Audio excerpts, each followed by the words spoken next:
In the headlines, the police appeals for public assistance as they pursue two men believed to be armed and dangerous.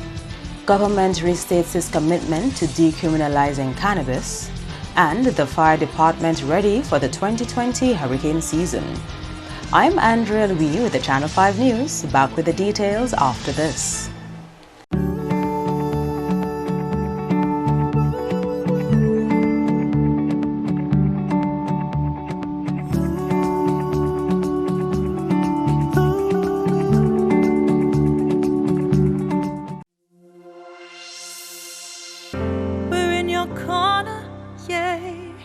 And in our hearts we are with you. We are so grateful for all you do. We want to say thank you, 'cause when we need you, you're always there, risking it all to keep us safe. You are our heroes, so we sing the song for you. No matter the time, you're by our side to always make sure we are secure. Our hearts are filled with thanks, 'cause you give your all and more. So we send in our love from Sagicor. Yes, Sagicor, sending our love to you.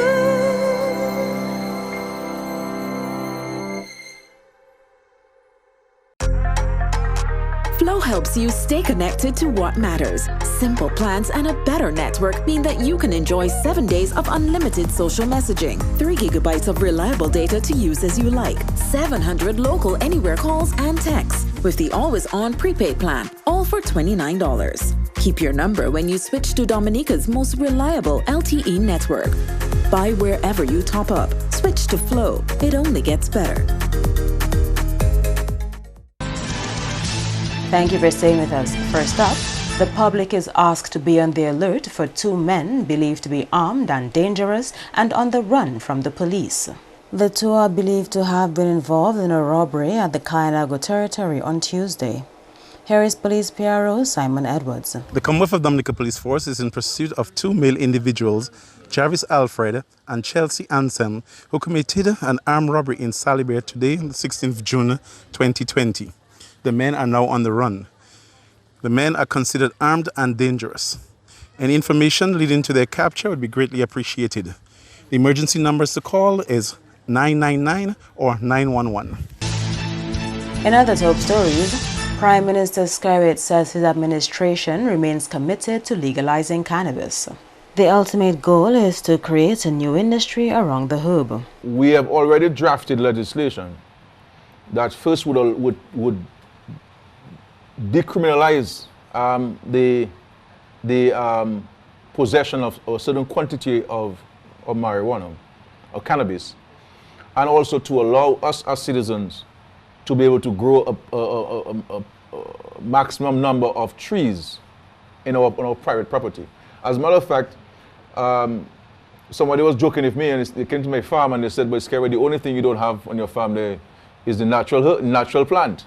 You know, I agree with the person. I can't wait for the government to amend the law so that I could have my regulated trees on my farm. So I would complete the crops and the herbs that I have, because, you know, I'm drinking semi-courtois, I'm drinking basilic, I'm drinking anisette, I'm drinking also bush tea. And you know, you never know. I may have to drink a little marijuana tea as well. Speaking on his program One-on-One with My PM, Mr. Skerritt also responded to one mother's concerns about a lack of provision being made within the education system for children with special needs. I believe that the government spends a lot of money on a number of educational programs and training. And I'm satisfied that we need to redirect some of the resources to take care of the most vulnerable among us. Because the children with disabilities, they have skills, they have talent. And I understand and appreciate the difficulties which many of you have in caring for the children. You know, you have to go to work, and the children need, you know, 24-hour attention and care. and I understand that it can be challenging. It can be challenging. It can be challenging for you, and I hear the anguish in your voice, and I will certainly get to speak to you this evening. But the government really has to pay attention to this, and I give you the assurance that we will pay attention to this. This is why in the portfolio assignment, Dr. King has a particular responsibility. We try to highlight this particular area of focus.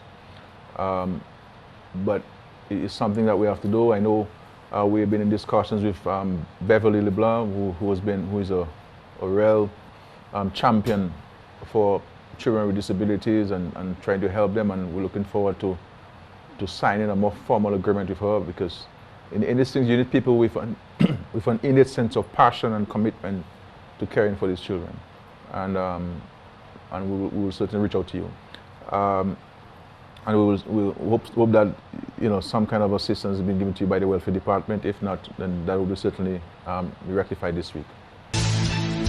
In more developments, Fire Chief Josiah Dupie says the fire department has put the necessary measures in place for the 2020 hurricane season. Julian Morris has that story.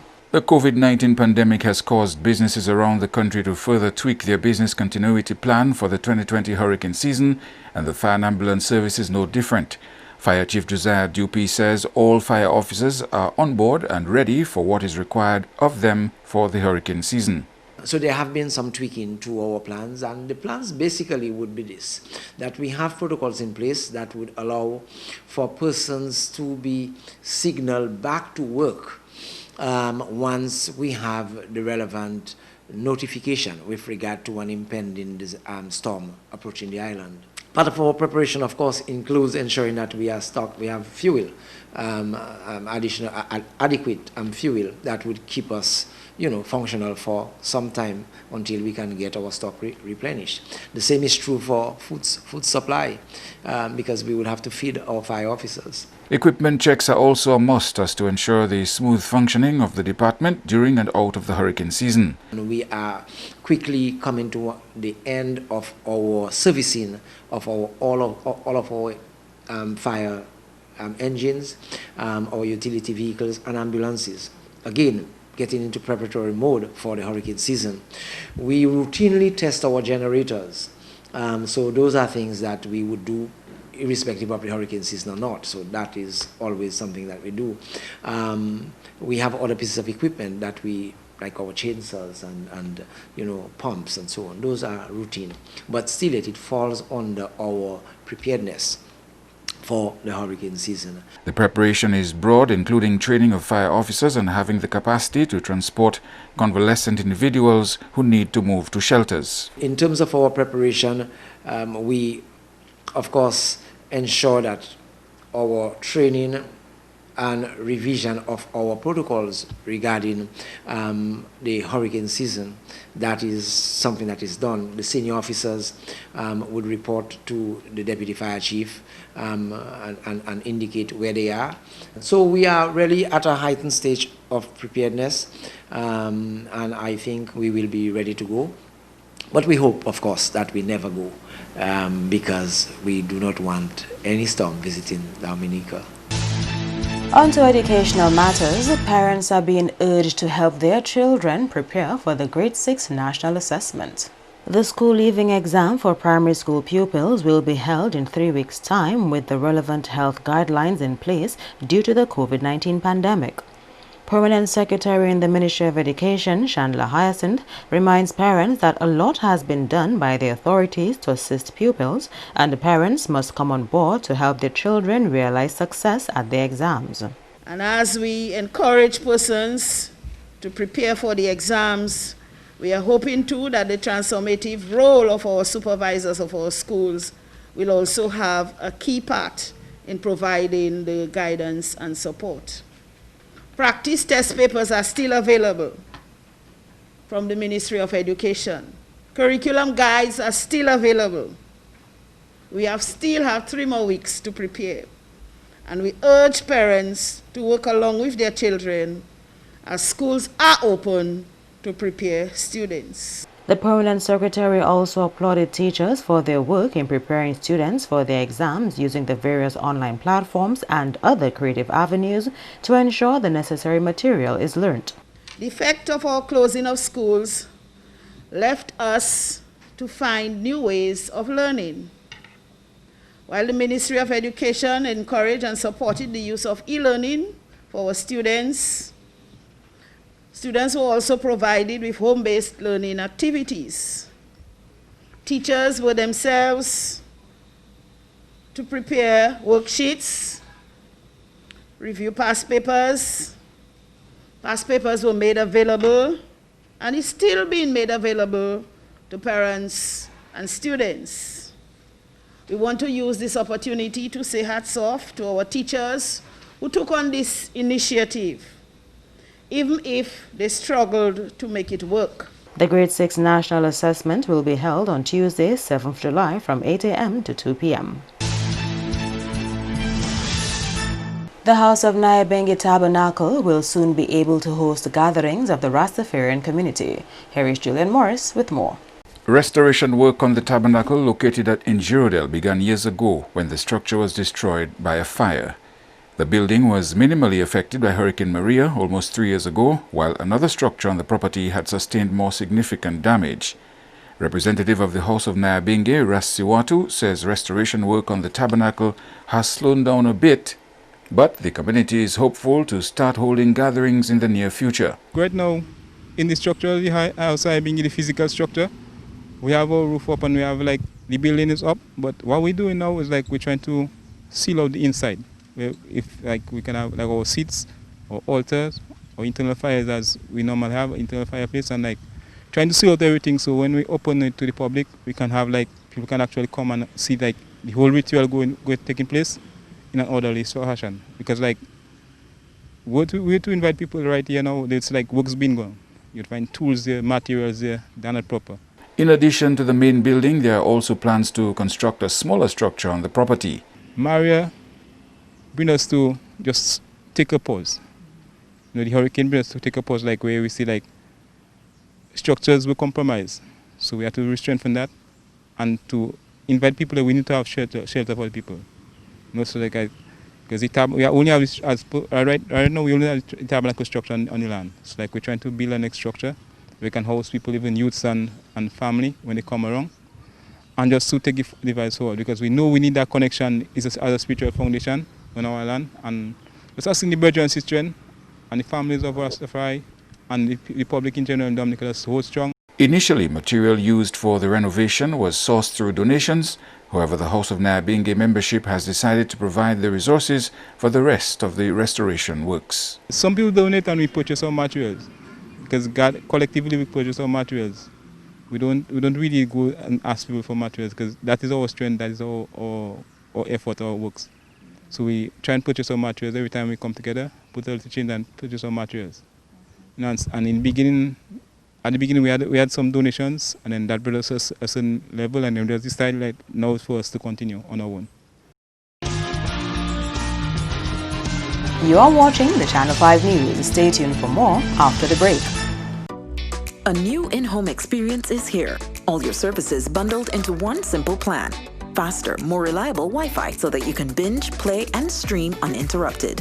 Unlimited Flow local landline minutes mean you can talk and talk and talk. Plus the best in TV entertainment with over 120 channels and 29 in HD. All for $160 a month with the new all-in bundle. With Flow, it only gets better.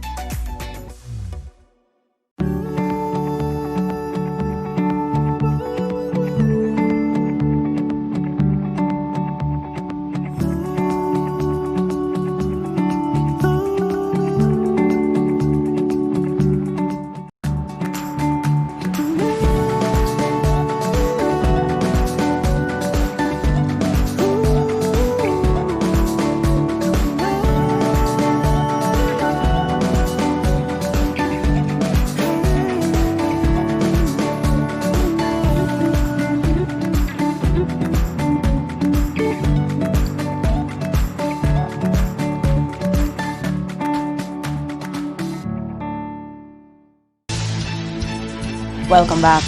In spite of the government housing projects around the country, there are some citizens who feel they have been left behind. A few of these individuals interacted with Prime Minister Skerrit recently regarding their housing situation. One woman from Kingshill spoke of her many failed attempts to get assistance, while another highlighted the existence of people still living in shelters in Pishle. Prime Minister Skerrit called for patience, saying there ought to be a sense of gratitude for all government has done in housing. And we have to be a little more focused and a little bit more grateful to the government. I mean, this government has done a lot for housing and assisting people with their housing and so on. And housing is not an entitlement, I keep telling people. This is because of the benevolence of the leadership of this country and of the government and of the party that we have reached out to so many hundreds of families across Dominica. But people get a sense that it's an entitlement. I mean, I was a strong supporter of the Freedom Party. I was involved in the Freedom Party, but I can't tell you one house the Freedom Party built in my constituency in 15 years. I'm not necessarily criticizing them for that. And I'm certainly the United Workers' Party did not build any house, did not fix a house in my constituency for the 4.5 years it stayed in office. I mean, what we have done in housing in Dominica is extraordinary. I mean, we have caused a revolution in housing and improving people's access to housing and all income groups in this country, whether it is through construction of homes, whether it's through highly concessionary interest rates, we've done so. But people have to accept that the government cannot satisfy everybody's needs at the same time.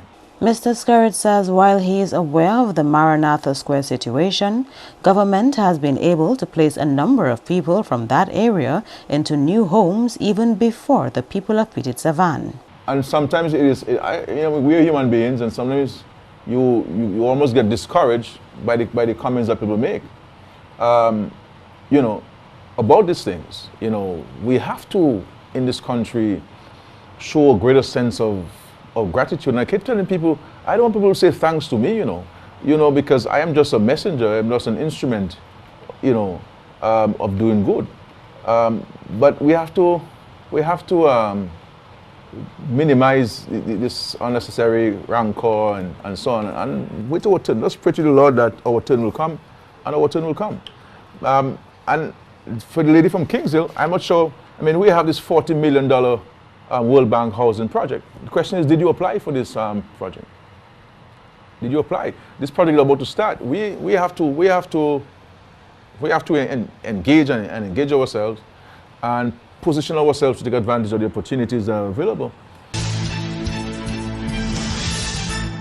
And Grenada's Prime Minister, Dr. Keith Mitchell, will chair a special meeting of the Council for Trade and Economic Development, COTED, on Information Communication Technologies, ICT, on Friday. We again join Julian Morris with more. Prime Minister Mitchell is lead head of government with responsibility for science and technology, including ICT, in the CARICOM Quasi-Cabinet. The meeting will be convened via video conference and will focus on crafting an effective policy response for CARICOM digital transformation post the COVID-19 pandemic. COVID-19 has disrupted and impacted almost all sectors critical to the CARICOM region. The special COTED ICT meeting will continue a discussion started last November on ways in which digital transformation can be fast-tracked in the region. The COTED ICT will also review how to support these and other sectors as part of the COVID-19 recovery plan and the continued development of the CARICOM single ICT space. Officials say there are issues exacerbating and widening the digital and education divides, which could have far-reaching negative repercussions for CARICOM if they were not tackled strategically.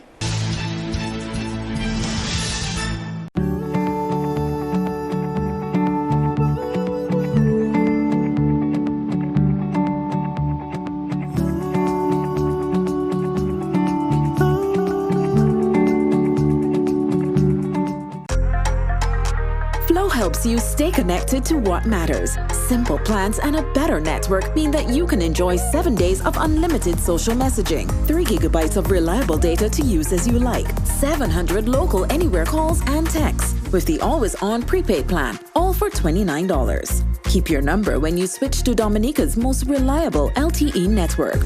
Buy wherever you top up. Switch to Flow. It only gets better. To end the news, the headlines again. The police appeals for public assistance as it pursues two men believed to be armed and dangerous. Government restates its commitment to decriminalizing cannabis. And the fire department ready for the 2020 hurricane season. Feel free to access our past newscasts on our YouTube channel. On behalf of the entire production team, I am Andrea Louis, and to all of our viewers around the world, thank you so much for watching. Join us next time.